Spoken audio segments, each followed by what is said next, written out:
Is long COVID stealing your peace of mind? Stay tuned as we uncover the truth about long COVID anxiety. We reveal the shocking impact it's having on your mental health. Hello, and welcome to this growing community of people who are ready to heal from weird mystery symptoms that conventional medicine doesn't have answers for. I'm Carrie Bailey, your functional nutritionist.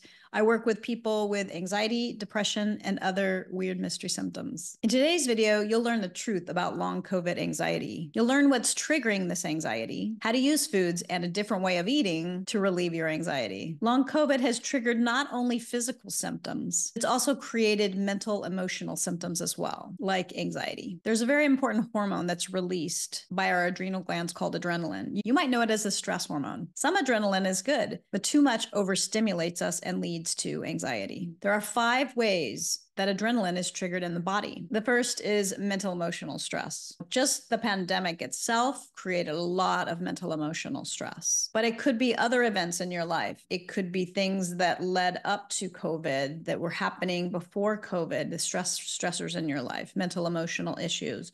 It could be that COVID was a mental emotional issue, or it could be that having long COVID, having COVID and having symptoms that didn't go away is causing you a mental emotional stress on top of being sick and other physical ways. Getting COVID, so it's almost like a PTSD. And I talked about this a little bit in this video here about sort of the PTSD that can come with being sick or being sick for long periods of time. There's a second way that adrenaline is triggered in the body. That is from the virus itself or viruses. So again, making the assumption that the underlying root cause of long COVID is the virus of COVID went down, reduced, but didn't go away and is still in your body, and your immune system just isn't strong enough to get rid of it, or it has triggered other viruses in your body. These could be Epstein-Barr, shingles, any other number of viruses that are laying dormant in your body, and it raised them up too, right? Which again, either way,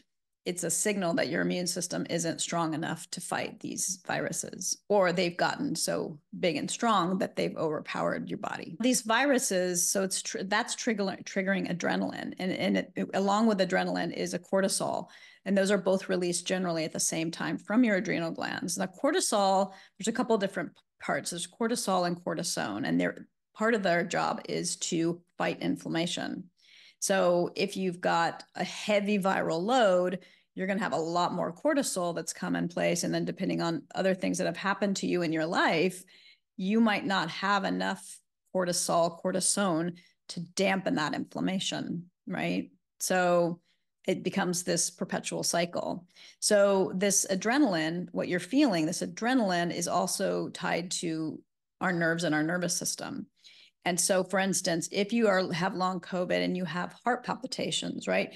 Just the heart palpitating like that can give you anxiety, but it's the nerves that are inflamed or the virus that's in and around your heart, right? Whereas a different person might have a headache, and so they have more viruses and more inflammation in their head, or tinnitus, which someone would have more inflammation and nerve issues in their inner ear, right? So everybody's going to have different symptoms, but the underlying cause is really the same. Third way that adrenaline is triggered in the body is by skipping meals. So when your body doesn't have glucose and it doesn't have minerals on board to sustain you, let alone fight a virus, it is going to trigger alarms of adrenaline. Your body's like, hold on a second, I don't have any food, right? It does that because, historically, what happens when we were in starvation mode, right? It was triggering us to have adrenaline, have us energy to go find more food. And so your body thinks it's an emergency, that there is no food on board. And so that triggers the release of adrenaline. At one point,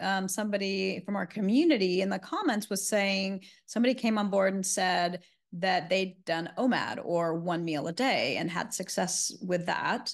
And then another person said, oh, I want to try OMAD, right? And again, this is not something I would recommend. This worked for her, but that's not something that I would recommend, is 1 meal a day, because again, your body, that 1 meal is going to have to be high enough fat to sustain you. It's going to be, you're really depleting yourself if you're already low in minerals or glucose. And it might be suppressing symptoms, but in the long run, you're just having adrenaline kind of released at the same time. And then the last thing is intermittent fasting. So if you are intermittent fasting with an eating window that is less than 12 hours, that could be harmful. So I'm not against intermittent fasting. I think it's great if it works for you, and maybe not if you have long COVID or you're sick. The only exception to that I would make is if you are a person with really bad chronic fatigue and you are literally asleep for 12 or 14 hours a day, because then your eating window is naturally going to be smaller.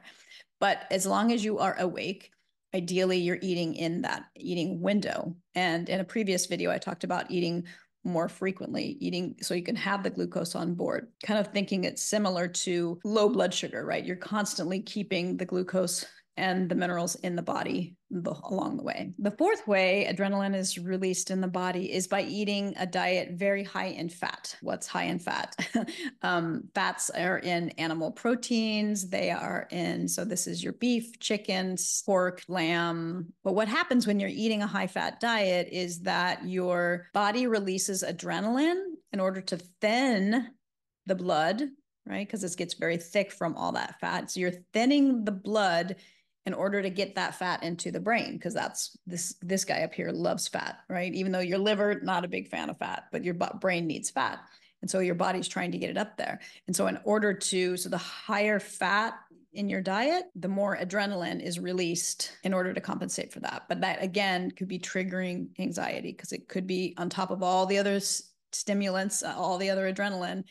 It's too much. The fifth way that adrenaline is triggered in the body is caffeine. Caffeine just naturally releases, whether it's coffee, teas, any drink with caffeine, even chocolate. Chocolate has caffeine. So if you're finding yourself craving chocolate, what you might be inadvertently doing is driving that, what can really be an addiction to adrenaline. And so you're feeling that addiction, because it can be really addictive. So if you eat a high fat diet, you eat some chocolate, it might make you feel good, but it also might make you feel anxious. The other bad thing about all this excess adrenaline in the body is that it is very acidic. It is very corrosive. And so what your body does is it actually pulls out glucose from the storages in your body in order to dampen that, because it's too much, it's corrosive. This excess adrenaline also reduces your immune system.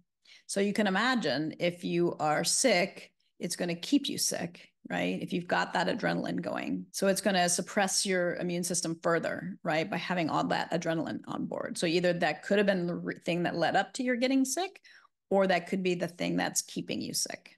Now, if you are, again, I have total empathy. If you're a person with severe chronic fatigue and you literally cannot function without coffee, then you've got to find other ways to survive this, right? You've got to find other ways to dampen that inflammation, or you're gonna have to bring a lot of minerals and a lot of glucose on board. How can we change our diets, change our lifestyle to support our body? Because your body just wants the best for you. It wants to fight this thing for you. How do we give the body what it needs to fight long COVID and long COVID anxiety? So you wanna eat more nutrient-dense foods with high levels of vitamin C and glucose. This would be bananas, apples, oranges. These foods are also very hydrating, which again is going to be good for your immune system. It's good for your circulatory system to get things flowing so that your immune system can get to your liver so that your liver can fight the viruses. And you want to eat less fat. You don't have to go no fat, but the lower fat that you go, the more success that you're going to have for a period of time. And this isn't forever. This is just till you get past long COVID. Now, you might find that eating a low-fat diet for a longer period of time serves you. It might be what feels good in your body. Eating less fat means less animal protein, less chicken, less turkey, no pork, no lamb, because those two are very high in fat. So I would take those out completely. But understand that even lean meat, so even a chicken breast boiled in water, is still going to have some fat. This also means eating less nuts and seeds and all forms of fat, even healthy fats, right? It might be healthy fat,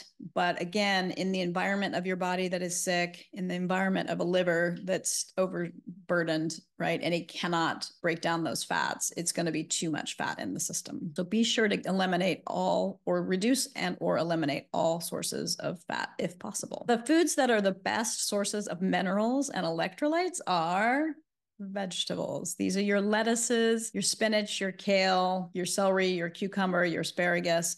These are your non-starchy vegetables. These are amazing for minerals. And these are the minerals that your body needs. They're also water rich, so they're hydrating as well. And they're just the best forms. I mean, you could put an electrolyte in. I've done that in the past, but it really hasn't shifted the dial for people's health, like bringing in pure, fresh veggies.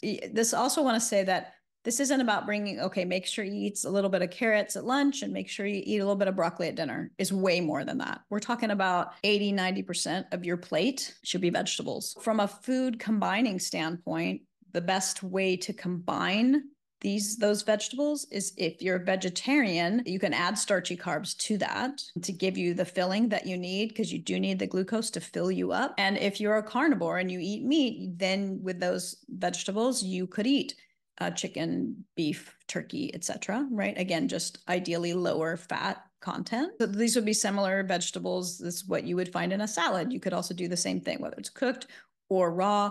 In a salad is fine. Just again, keeping those together, but not combining starchy vegetables at the same time. Now, let's say you're vegan. If you're a vegan and you don't have a protein source, you're probably going to want to bring in those vegetables with starchy vegetables, right? Because the starchy vegetables, the glucose-rich vegetables are going to fill you up. That's your potatoes, sweet potatoes.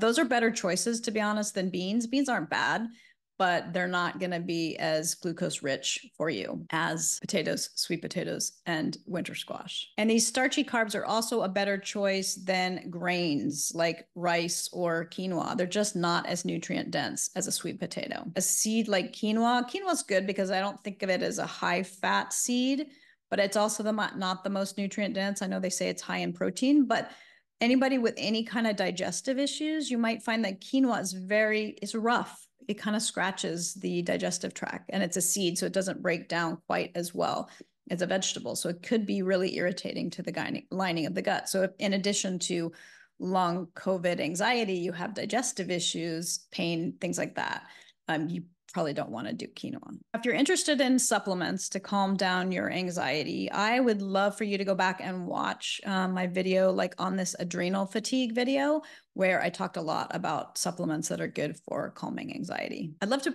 provide you with more support. So you can get my anxiety and depression recovery guide in the comments and the description below.